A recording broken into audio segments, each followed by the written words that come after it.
New box parts came. Picking up landscaping bricks for the dug-in fire pit we're going to start doing here shortly. Been playing cars and motorcycles all summer and haven't done any of the host stuff, which is getting me in a little bit of trouble. So there's the cheap repop O'Reilly's or AutoZone distributor that's in here. It works, however, it doesn't work all that well. This thing starts, runs, drives, pulls hard. However, if you throw a timing light on it, as soon as you get over about 2,500 RPMs, it starts jumping around like crazy. So I tried that Pertronix billet one in the van. It worked really well. Now I'm going to try a Pertronix one on here as well. I'm not, again, not a huge proponent of electronic ignitions most of the time, but with the way that Pertronix has been working, being able to still run a really hot timing setup on your motor and still have the vacuum advance work is a huge bonus for me. I should be able to tweak this a little bit and get everything kind of dialed on here and run vacuum advance, which will help on the gas mileage front a little bit. This truck's already not terrible. If I keep my foot out with the 500 CFM Holly on there, or Summit carb on there, if I keep my foot out of the throttle, I can usually clip around somewhere between, I want to say conservatively 16 to 20, depending on what I'm doing. Around town, if I'm laying on into it a little bit, I haven't had it worse than 13, and that's even driving kind of aggressive. Headers I have sitting at the shop too. I just haven't had a chance to mess around with this yet with all the other projects going on. But I'll walk you through a quick distributor install on a different Pertronix unit this time and see how that goes. Let me grab some stuff. Actually, let's open up the box. I don't even know what's in here. Oh, I got an intake manifold for the Falcon motor. And then some other parts that are not currently available. But I'm trying to preemptively get some parts on order since there's a back order on everything in the entire world right now. I'm waiting on a transmission cable and a TV cable for the AOD trans. Still, hopefully those will show up before the end of summer, but I really have no idea. So, we'll do a quick unboxing video here. Bubble wrap. Pertronix distributor. Not nearly as nice of a box as their higher end one that you pay bigger money for. That's kind of funny. The other one came with a nice flamethrower box. This one's just a blank white package. What have I got in here? Definitely not boxed as well either. I got my directions. And the good stuff. Let's see what this looks like first.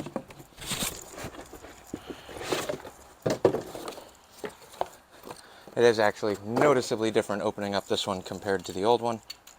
Right off the bat, not as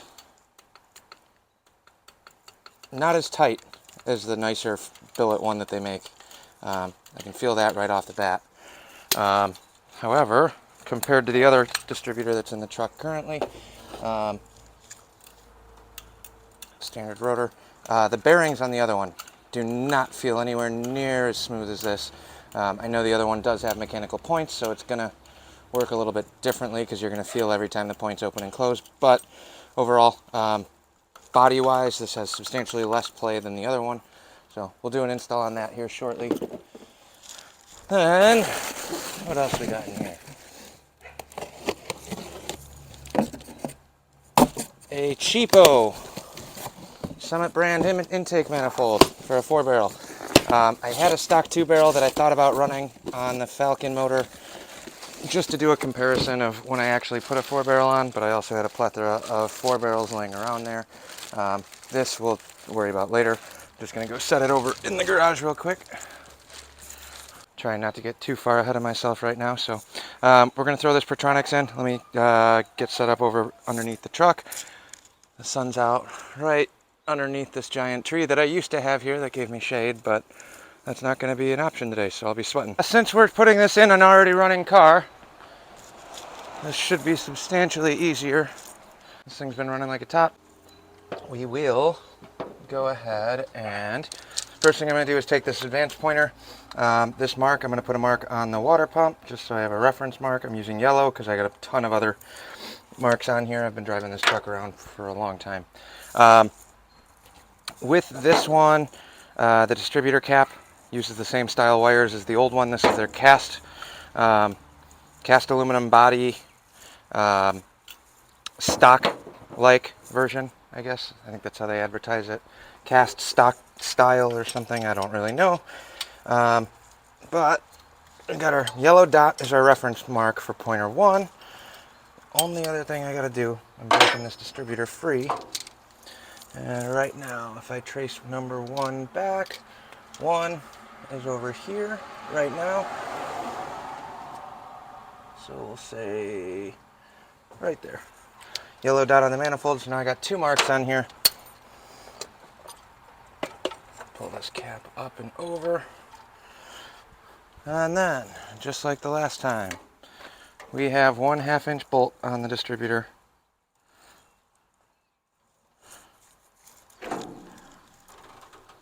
Underneath here, it's loose now, so I can actually shift this a little bit.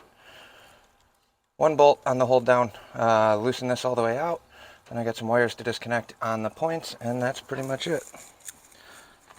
There's a good chance the phone's going to overheat and the camera's going to shut off, but I'll try and see if I can do this quickly. I needed a 5/16 wrench for these wires, but we'll come back to that in a minute. Nice and hot. 5/16 or 3/8, I don't remember which size it is. So I'll grab both. Definitely 5/16, I'll grab a 1/4 too. So I got 3 wrenches here. Condenser. And points wire. Oh, you know what? That was stupid. I didn't even have to do that. That's me rushing. This is all staying together. So I didn't really have to break any of those down. Just re-snug this up. The only wire you got to break off on a points ignition goes to the coil, not to the points. I don't know what I was thinking here. Getting ahead of myself. We snug these back down. I'm just going to use this distributor in the Falcon for now. Later on, but here's the 1 lead for our distributor, and that is all we have on this. Other than that, this thing just pulls right out. Really hot. Everything's really hot. You know what? I'm going to let this cool off. I'm going to throw a fan on here for a little bit, and I'm going to come back so I'm not burning myself. But we'll be back shortly. I just realized, since this is a stock style housing, all the wires are hooked up to a cap. There's not many miles on that cap, and I'm fairly certain that's been working just fine. So all I did here, you saw me pull the distributor out. Here, it's free floating. All I'm doing, I'm going to leave the cap sitting up here. Make sure your clip likes to drop down on the back side here. Make sure you hold that clip up when you're dropping this in. Set the distributor in, give it a shimmy, figure out where it's going to drop in. I could be totally wrong on this, but right there, it's seated. Okay. So the motor hasn't moved. I haven't touched anything on that. The motor's exactly where it was. I have my advance pointer mark right here, where the old distributor was, this yellow dot. So the advance is going to be pointing right towards that yellow dot, and I have cylinder 1 marked over here on the intake manifold, this yellow dot back here. All I am going to do is put this bolt in. If I take all the wires that are already hooked up on the coil, or on the cap, drop this right in place, like this, as long as my cap that's marked at cylinder 1, I don't know if you guys can see this. I got a mark for cylinder 1 on the cap right here. It's directly lined up with the mark on the intake manifold I left.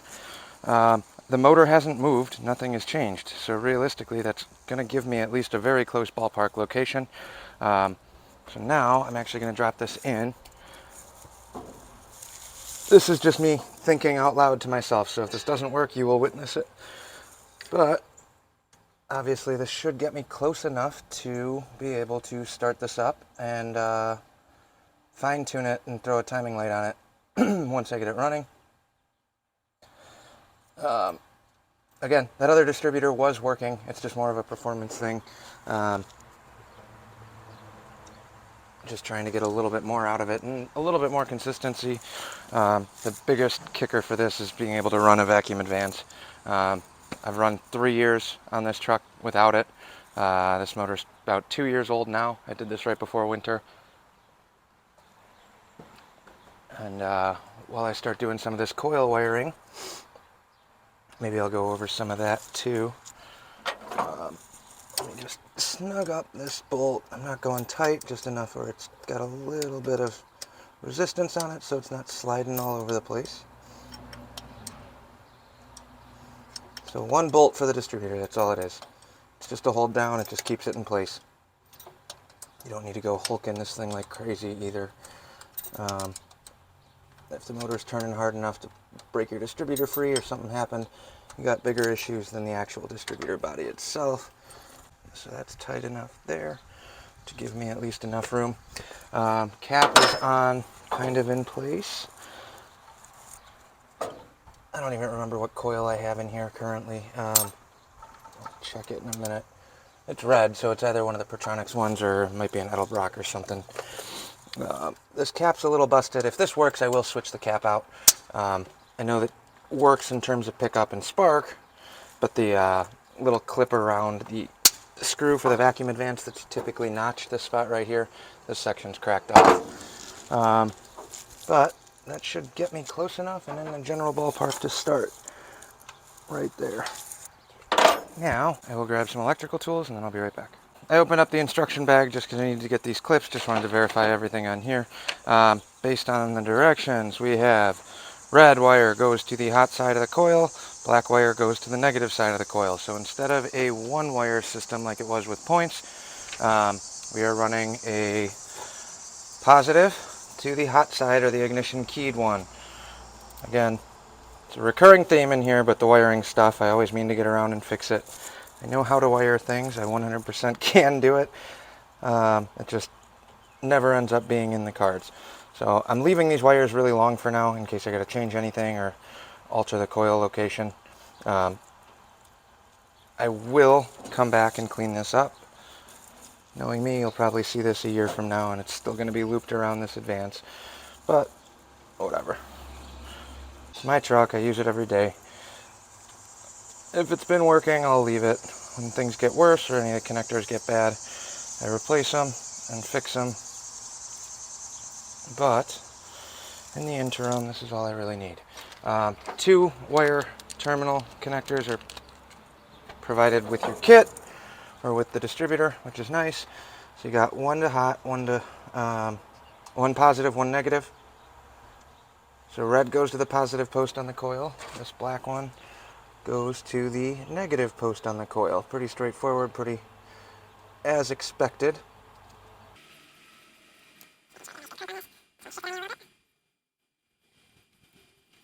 Okay.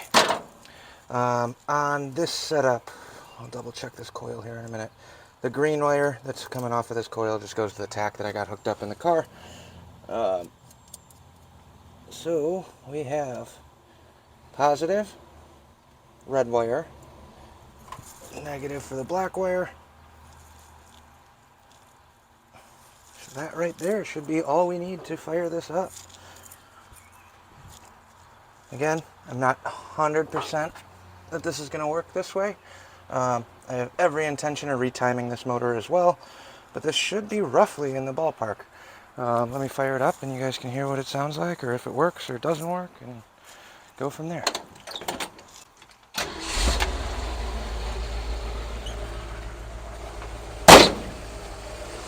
So as expected, my quick little cheat. As I said, I thought it would happen, but the phone, the phone and camera definitely overheated in the sun. Hopefully you guys got the start of that video. New distributors in. The little cheat that I tried doing, since I didn't turn the motor over, just dropped it in place and lined it up to the 2 marks that I left. One for the number 1 cylinder position, and the other one for where the timing advance was sitting prior. I'll start it up once more while the thing is actually running or working before the phone dies. Fires right up like it's supposed to. I do not have the vacuum advance hooked up yet, so I'm going to do that next. Timing is definitely a little off, but that's pretty close for an initial startup. I'm going to have to play with that a little bit, get it to where it's happiest. I'll grab the vacuum gauge and do it out here, since on this, it's not like a van where I can just kind of move it around.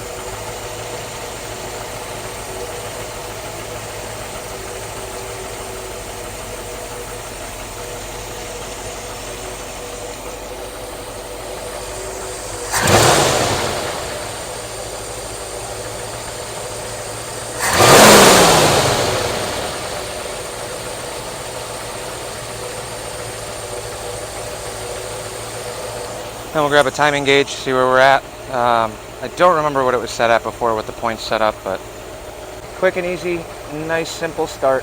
I'll come back with a timing light and see where it's at with you guys.